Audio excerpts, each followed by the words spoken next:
রাতের বেলা হুট করে চিকেনের এমন একটা নাস্তা বানালাম যেটা খাওয়ার পর মনে হয়েছে যে এটা আগে কেন কখনো বানানো হয়নি। একবার ট্রাই করলে এটার ফ্যান হয়ে যাবে তোমরা। আজকে আমি চিকেনের যে রেসিপিটা তোমাদের সাথে শেয়ার করব, এরকম সিমিলার রেসিপি অনেকেই তোমরা হয়তো বা বাসায় বানাও, তবে আজকের রেসিপিটা একটু ডিফারেন্ট হবে কজ আমি দুইটা ইনগ্রেডিয়েন্ট হচ্ছে এক্সট্রা অ্যাড করেছি যেটা একদম টেস্টটাকে পুরো চেঞ্জ করে দিয়েছে। তুমি হচ্ছে আলু আর চিকেনটাকে ভালো করে আমি বয়েল করে নিয়েছি, একসাথেই বয়েল করেছি। এরপর ভালো করে বয়েল হওয়ার পর নামিয়ে ভালো করে ঠান্ডা করে এবার স্ম্যাশ করে নিচ্ছি। আমি ছোট একটা আলু ব্যবহার করেছি কজ আমি চিকেনের হচ্ছে ফ্লেভারটা বেশি চাচ্ছিলাম এটাতে। আলু বেশি দিলে তেমন একটা মজা লাগে না। যাই হোক, এবার চিকেনটাকেও ছাড়িয়ে আমি ভালো করে মেখে নিব। সেদ্ধ করার টাইমে আমি কোনো লবণ বা কোনো মশলা অ্যাড করিনি, যত মশলা অ্যাড করব এখন করব আর কি। সো এখন আমি অ্যাড করতেছি কাঁচা মরিচ, ক্যাপসিকাম আর পেঁয়াজ। এরপর অ্যাড করব গরম মশলা, তারপর আদা রসুন, টমেটো সস, সোয়া সস, মানে যত কিছু আছে আর কি। হলুদ ছাড়া যত মশলা আছে সব অ্যাড করব। হলুদ আর ধনিয়াটা বাদ দিতেছি, তাছাড়া হচ্ছে যেগুলো মশলা অ্যাড করা দরকার মাংসের সাথে সবকিছু অ্যাড করলাম। এখানে হচ্ছে আমি ব্ল্যাক পেপারও দিয়েছি। এখন আমি এর মধ্যে চিজ অ্যাড করব। আমার বাসায় এতটুকু চিজ ছিল, চিজ শেষ হয়ে গেছে, আদারওয়াইজ আমি আরো একটু বেশি অ্যাড করতাম। তোমরা পারলে চিজটা একটু বাড়ায় দিও, তাহলে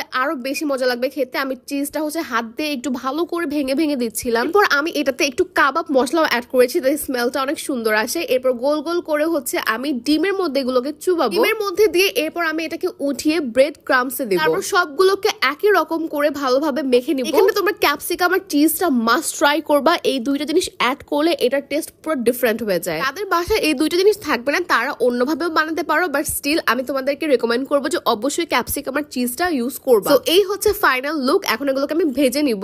ভাজার পর কেমন লাগলো এটা জানানোর আগে তোমাদের খুব সুন্দর কিছু জিনিস দেখাই। এটা হচ্ছে একটা সিলিকন ফেশিয়াল ক্লিনজার। এটার ভিতর ফেস ওয়াশ দিয়ে ফেসটাকে ক্লিন করলে তোমাদের পোর্স থেকেও ময়লা উঠে যাবে। হাত দিয়ে কিন্তু ফেসটা ওয়াশ করলে পোর্সও ক্লিন হয় না ঠিকভাবে। সো এটা যদি ইউজ করো অবশ্যই পোর্সও ক্লিন হয়ে যাবে। এরপর দেখাচ্ছে একটা ট্রাভেল কিট, যেটার মধ্যে শ্যাম্পু, তারপর কন্ডিশনার, পাউডার, এসব কিছু নিয়ে তারপর তোমরা ট্রাভেল করতে পারবা। খুবই খুবই কাজের একটা জিনিস। আমার তো এটা আছে অন্য একটা কালারের। আর এটা হচ্ছে মেকআপ ব্যাগ, যেখানে তোমরা অনেক কিছু ক্যারি করতে পারবা যখন তোমরা কোথাও ঘুরতে যাবা। আচ্ছা, এগুলো কিন্তু তোমরা পেয়ে যাবা শিওর অ্যান্ড শাইন পেজে। ক্যাপশনে পেজের নামটা আমি দিয়ে দিচ্ছি। ব্যাগটা দেখতে ছোট হলেও এটাতে যে কত কিছু নিতে পারবা তোমরা, এটা অনেক কাজের একটা জিনিস। মেকআপ থেকে শুরু করে জুয়েলারি সবকিছু এটার ভিতরে এটে যাবে। এরপর আমার মোস্ট ফেভারিট একটা জিনিস দেখায়, এইটা হচ্ছে একটা বানানা পাউডার। ভাই লিটারালি এইটা ব্যাগে নিয়ে এখন আমি সব সময় ঘুরি। খুবই সুন্দর একটা পাউডার, মানে এখন আমি নর্মাল কোনো পাউডার ফেসে দেই না, আমি এই জিনিসটা দেই। উপরে একটা পাফ দেয়া আছে। এটা যেহেতু আমি ব্যাগে নিয়ে ঘুরতেছি, ঝাঁকিতে পুরো পাউডার ছড়ায় আছে। এটা আমি সবসময় ইউজ করি, এই জন্য কোনো মেস হয়ে আছে। এইরকম হচ্ছে বানানা পাউডারটা। ফাউন্ডেশনের পর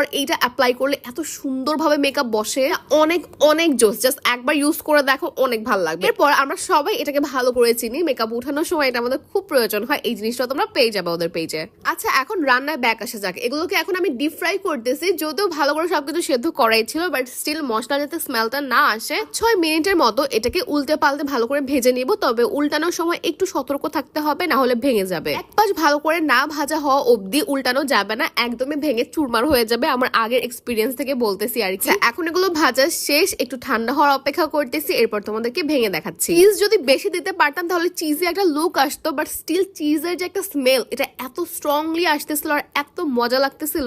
খাওয়ার আগে টেস্টের কথা তোমাদেরকে বলে দিলাম। যাই হোক না কেন, এটার মধ্যে যে দুইটা ফ্লেভার স্ট্রংলি আসতেছে সেটা হচ্ছে চিজ আর ক্যাপসিকাম। জানি না এটা দেখতে কেমন লাগতেছে তোমাদের কাছে, বাট এটা একবার যদি তোমরা ট্রাই করো, বাসার সবাই হচ্ছে এটা খেয়ে এত মজা বলবে আর তোমাদের এটা অনেক ভালো লাগবে। বর আমাকে জিজ্ঞেস করতেছিল এত মজা করে এটা কি বানাইলা তুমি। আমিও পুরো শকড হয়ে গেছি যে দুইটা ইনগ্রেডিয়েন্ট এক্সট্রা অ্যাড করাতে যে টেস্ট এরকম ভাবে চেঞ্জ হয়ে যায়। You really have to try it, it was too good. Yeah, that is it for this video. সবাই অনেক বেশি ভালো থাকো, আর ক্যাপশনে থাকা পেজ থেকে কিন্তু ওই জিনিসগুলো নিয়ে নিও। Tata, bye bye.